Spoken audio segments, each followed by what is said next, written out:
मध्ये स्वागत आहे। आज मी तुम्हाला सुक्या मच्छीचं सालन दाखवणार आहे।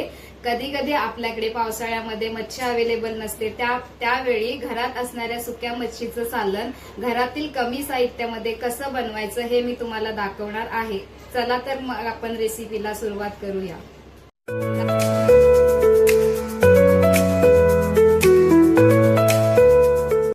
त्यासाठी लागणारे साहित्य ही आहे सुकी मच्छी। हिला आम्ही बगी असं म्हणतो। ही मी 5 मिनिटांसाठी कोमट पाण्यामध्ये भिजवून ठेवली आहे। हा बटाटा सालीसकट टाकल्यावर खूप छान टेस्ट येते। आणि हे आहे आलं, लसूण आणि मिरची, त्याचा ठेचा करून घेतलाय। एक कांदा चिरलेला, टोमॅटो छोटासा, कच्चा आंबा, नसेल तर तुम्ही चिंच किंवा कोकम घालू शकता। गरम मसाला 1 चमचा, 4 छोटे चमचे घरगुती मसाला, हळद 1 चमचा हळद, 3 चमचे तेल, चवीनुसार मीठ आणि कोथिंबीर, आणि 1 ते 1.5 चमचा सुक्या खोबऱ्याचं वाटण घरगुती।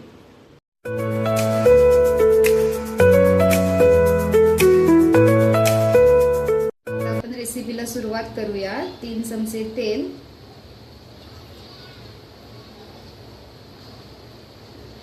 तेल छान गरम झाल्यावर त्यात लसूण, आलं आणि मिरचीचा ठेचा टाकावा।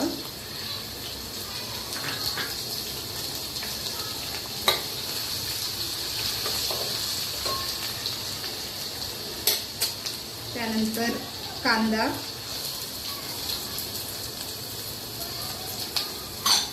कांदा छान लाल होईपर्यंत परतून घ्यावा। आपण टोमॅटो टाकून 1 मिनिट परतून घेऊया।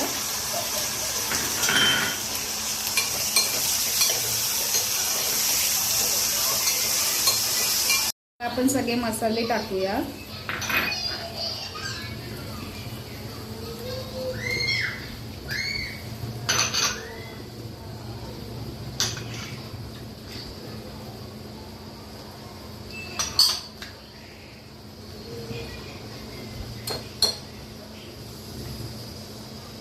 बटाटा आणि ही स्वच्छ धुतलेली मच्छी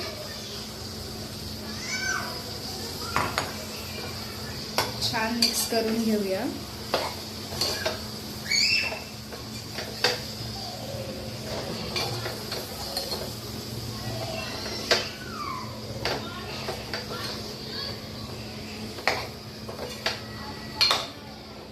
पाणी घालूया।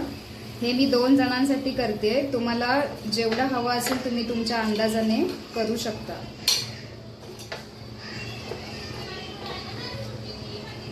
मी 1 ग्लास पाणी घातलंय।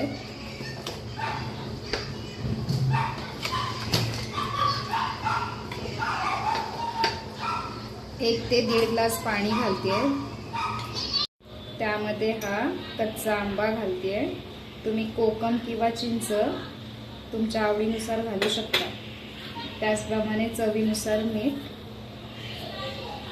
10 ते 15 मिनिटं चांगलं शिजवून घ्यायचं।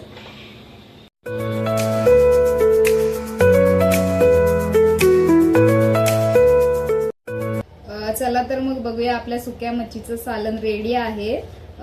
हे तुम्ही भातासोबत, भाकरीसोबत, कशाही सोबत खाऊ शकता। जर तुम्हाला आवडलं तर नक्की करून बघा आणि चॅनलला लाईक आणि सबस्क्राईब नक्की करा।